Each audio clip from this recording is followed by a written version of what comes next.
যারা আমরা ভোট কেন্দ্রে যাব, কোরআনের পক্ষে ভোট দিব, কোরআনের বিজয় আনার জন্য ভোট দিব। যদি কোনো অপশক্তি আল্লাহর দ্বীনকে বিজয় করতে বানচাল করতে চায়, তারা তাদের মায়ের বুকে ভুলে যেতে পারবে না। প্রয়োজনে জীবন দিব, বাতিল অপশক্তির কাছে মাথা নত করতে রাজি নয়। এসেছি আমরা আগামীতে চাই আমাদের এই ছোট্ট ভূখণ্ড সোনার বাংলাদেশ কোরআন দিয়ে চলুক। চাই তো ইনশাআল্লাহ আল্লাহর এই জমিন কোরআন দিয়ে পরিচালিত করতে প্রয়োজনে যদি জীবন দিতে হয়, এরপরে জীবন দিতে রাজি, বাতিলের কাছে মাথা নত করতে রাজি নয়।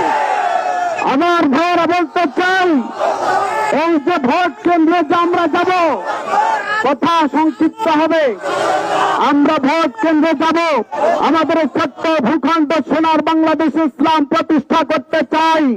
যারা আমরা ভোট কেন্দ্রে যাব, কোরআনের পক্ষে ভোট দিব, কোরআনের বিজয় আনার জন্য ভোট দিব। যদি কোনো অপশক্তি আল্লাহর দ্বীনকে বিজয় করতে বানচাল করতে চায়, তারা তাদের মায়ের বুকে ভুলে যেতে পারবে না।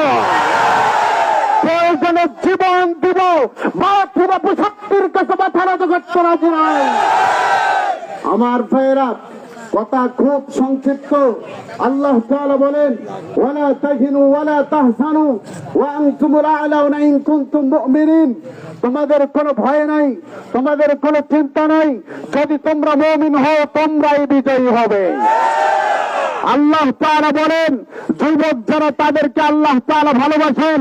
আর আজকে দেখা গেছে অধিকাংশ লোকেই হলো যুবক, আর এই যুবকদের দ্বারা ইসলাম প্রতিষ্ঠিত হবে ইনশাআল্লাহ। আমি যুবক ভাইদেরকে উদাত্ত আহ্বান করতে চাই, যারা আজকের এই সমাবেশে একত্রিত হয়েছেন, যাকে সাড়া দিয়েছেন, এসেছেন, ভোট সেন্টারে যতক্ষণ পর্যন্ত পরিপূর্ণভাবে ভোট গণনা হয় নাই, কেউ নিজের বাড়িতে ফিরে যাবো না ইনশাআল্লাহ।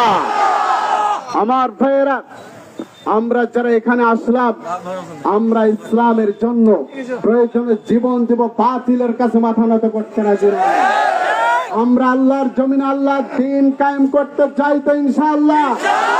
যত নবী রাসূল আলাইহিস সালাতু ওয়াস সালাম এই দুনিয়াতে এসেছেন, দ্বীনের দাওয়াত দিয়েছেন, দ্বীন প্রতিষ্ঠার আন্দোলন করেছেন। আমরা সেই নবীদের ওয়ারিস। বলেন, আর কোন নবী রাসূল দুনিয়াতে আসবে? সবাই বলে আসবে।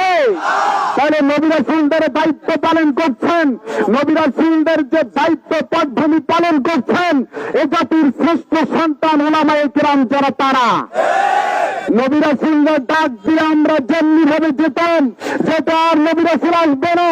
উলামায়ে কিরামরা নবী রাসূলদের দায়িত্ব পালন করছেন। উলামায়ে কিরামরা যদি আমাদেরকে ডাক দেয়, মায়ের কাছে বিদায় নিব, বাবার কাছে বিদায় নিব।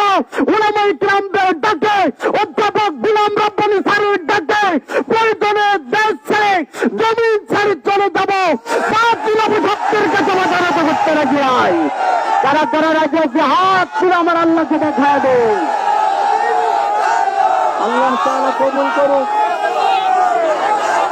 আলহামদুলিল্লাহ, আল্লাহ তাআলা আমাদের এই প্রার্থনাগুলো, আল্লাহ তাআলা আমাদের কামনাগুলো কবুল করুক বলে আমিন। আমি এতটুকু কথা বলে সকলের জন্য দোয়া চাই, আগামীর ছোট্ট ভূখণ্ড সোনার বাংলাদেশ যেন আল্লাহ কোরআনের জন্য কবুল করেন, বলেন আমিন। এই কথা বলে আমার সংক্ষিপ্ত বক্তব্য শেষ করছি। ওয়া আখিরু দাওয়ানা আলহামদুলিল্লাহি রাব্বিল আলামিন। আসসালামু আলাইকুম।